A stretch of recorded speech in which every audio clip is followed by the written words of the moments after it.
So yan, another day, another video. Pupuntahan natin yung seawall dito sa Barangay Tughan. Titingnan natin kung gaano kaganda yung tinatawag na seawall dito sa Huban. Liliko tayo dito sa kanan para pumunta sa seawall. Dito tayo. Ito yung crossing papunta ng seawall. Dito tayo dadaan. Ito yung papuntang seawall. Sa gusto ng Barangay Embarcadero ay makikita nyo naman kung gaano kaganda dito yung seawall. Kaya tara.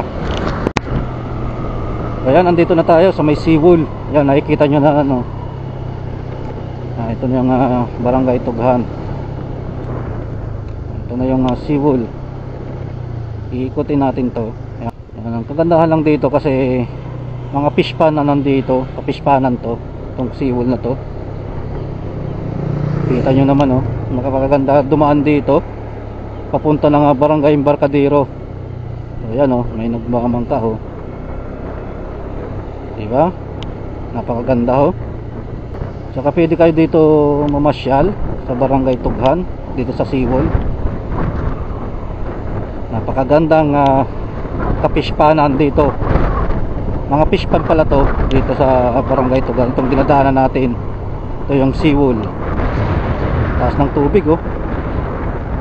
Lalim nito. Kita nyo naman oh, kung gaano kaganda dito. Ito lang naman yung pinagmamalaki ng ang bayan ng Huban, kung gaano kaganda dito.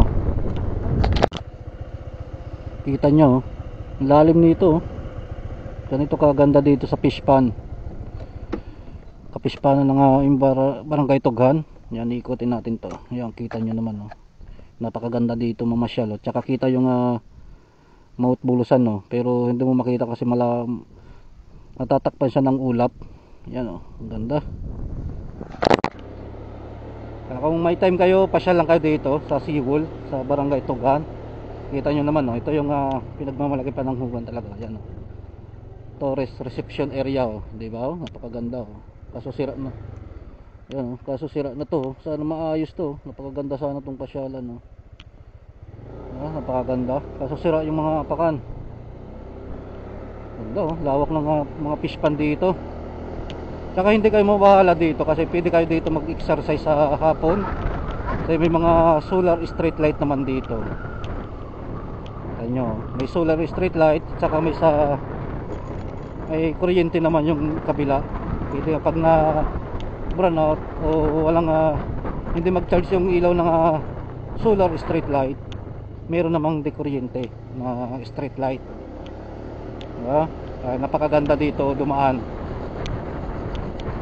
Gusto nyo mamasyal, punta lang kayo dito sa Barangay Tughan sa seawall. Ayun, dito na tayo malapit na tayo sa Barangay Embarcadero. Napakaganda oh. Ganda. Sulit yung punta natin dito kahit mainit yung panahon. Ayong hindi alam, ito na yung kalsada ng seawall dito sa papunta ng galing ka ng Tughan to papunta ka ng Embarcadero. Ayan, pwede ka dumaan dito. Kita nyo naman. Napakaganda. Tsaka pagdadaan kayo dito sa Embarcadero, ingat kayo kasi may mga batang naglalaro dito.